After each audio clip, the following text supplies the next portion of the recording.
Assalamualaikum, kita lanjutkan. Ini adalah video eko teknologi STBN 5 4P yang dimana menunjukkan itu adalah komposisi dari tanah campuran yang terdiri dari tanah vulkanik, inseptisol, kemudian serbuk gergaji, arang, kemudian juga pelet besi. Dan di bawahnya itu adalah lapisan permeabelnya terdiri dari batu split, ijuk, dan ada sumber air limbahnya dari pabrik Evergreen Coconut Oil. Ini adalah gambar yang dapat kita tengok menunjukkan air limbahnya sebelum diolah, dan ini adalah yang setelah diolah. Sebelum diolah berwarna keputihan, setelah diolah berwarna bening. Di mana ini ada pengujian kita dari STBM 54P tersebut. Namun sebenarnya ini adalah dapat kita aplikasikan dalam bentuk skala luas dari Indonesia Emas 2045 untuk menciptakan itu, dan juga dapat diaplikasikan untuk IKN karena konsep IKN itu adalah Green IKN. Dari perhitungan percobaan di lapangan 2 meter persegi luas permukaan STBM ini, maka dapat mengolah 10 meter kubik limbah cair per hari. Di mana apabila 1 hektar itu adalah 10.000 meter kubik pada kedalaman 1 meter dikali 1 meter kubik limbah cair per X kubik limbah cair. Maka untuk 1 hektar dari luas lahan dapat mengolah limbah cair kurang lebih 50.000 meter kubik per hari. Jadi untuk aplikasi lebih lanjutnya nanti adalah kita aplikasi sebuah kabupaten yang menghasilkan limbah cair domestik, di mana rumah tangga itu rata-rata 1 kilogram per bulan menghasilkan limbah cairnya diisi dengan deterjen dipakai. Dan deterjen itu tidak pernah kita seret, dibuang saja. Maka dalam 1 bulan itu ada 30 kilogram 1 kakak. Ini ada 97.000 kakak.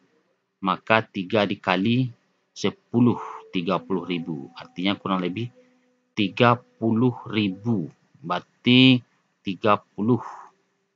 Nih, 9 kali 3. Saja 27. 27.000. Berarti 27. Tambah 1 berarti 270 ton per bulan di sebuah kakak tersebut menghasilkan limbah. Maka itulah menyebabkan lingkungan sekarang banyak tercemar, wahai mahasiswa. Kita sering lupa untuk melihat fenomena ini. Dan dengan biaya STBM ini, apabila kita buat sebanyak 2-4 hektar, itu sudah mampu untuk menyerap limbah yang dihasilkan oleh 1 kabupaten untuk domestik. Oke, selanjutnya ini adalah hasil pengujian yang kita lakukan di STBM tadi, di mana telah dokumen uji fisika kimia inovasi cerdas IPAL STBM memurnikan polutan dari air limbah UMKM VCO plus Burger dengan laju alir sekurang lebih 11 meter kubik per hari per 2 meter persegi. Maka sebelum diolah, limbah home industry VCO itu, dia itu adalah tidak memenuhi baku mutunya. Ini baku mutu dibuat oleh pemerintah Indonesia. Bau merah tidak memenuhi mutu, warna juga tidak memenuhi mutu, warna merah dia warna dengan spektrum juga. Kemudian TSS-nya juga 42.000 merah warnanya. Kemudian merah ini artinya melebihi standar. Kemudian pH 5 melebihi standar juga. Kemudian minyak dan lemak juga melebihi standar, COD lebih standar, dan BOD melebihi standar. Namun setelah kita olah dengan STBM, ternyata ini mampu menjadi sesuai dengan standar. Artinya apa? Boleh dibuang lagi ke sungai.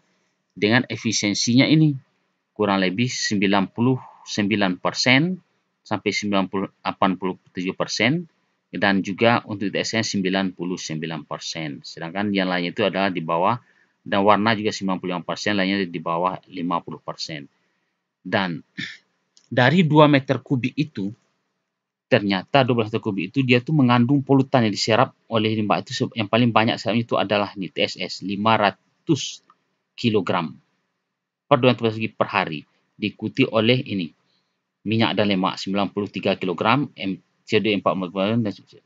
Jadi kurang lebih ini totalnya 600 kg polutan yang diserap dari 12 meter kubik. Artinya 11,5 meter kubik air bersih lah yang keluar lagi.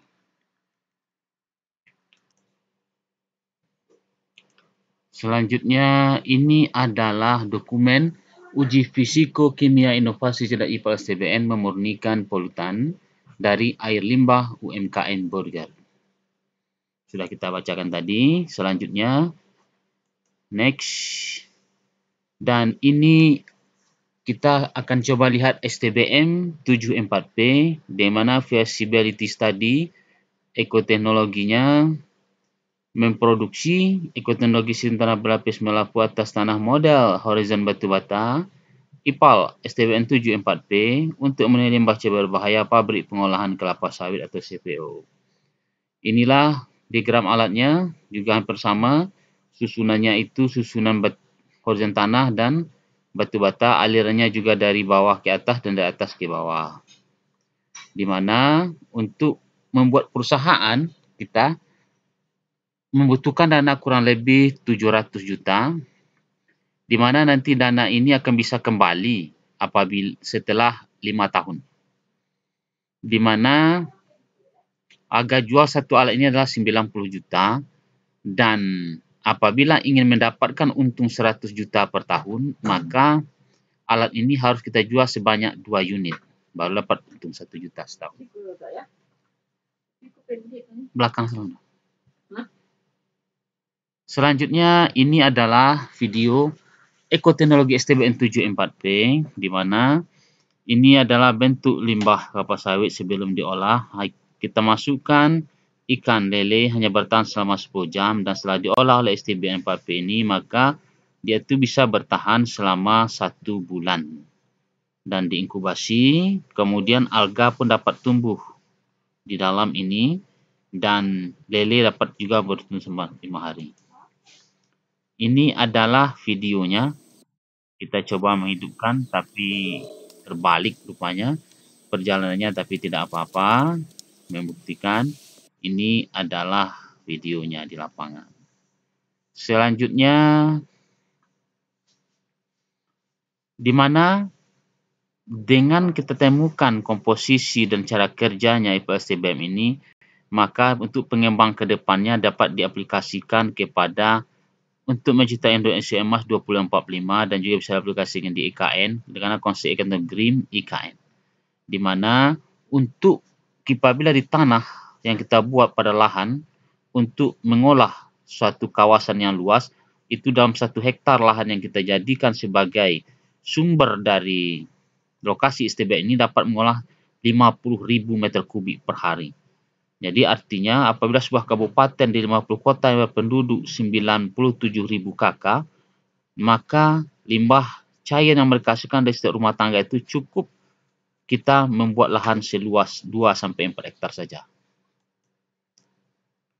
Dan ini adalah dokumen uji fisiko-kimia inovasi cerdas IPAL STBM 74P dalam memurnikan polutan dari air limbah CPO pabrik kelapa sawit dengan laju alir 12,5 meter kubik per hari per 2 meter persegi.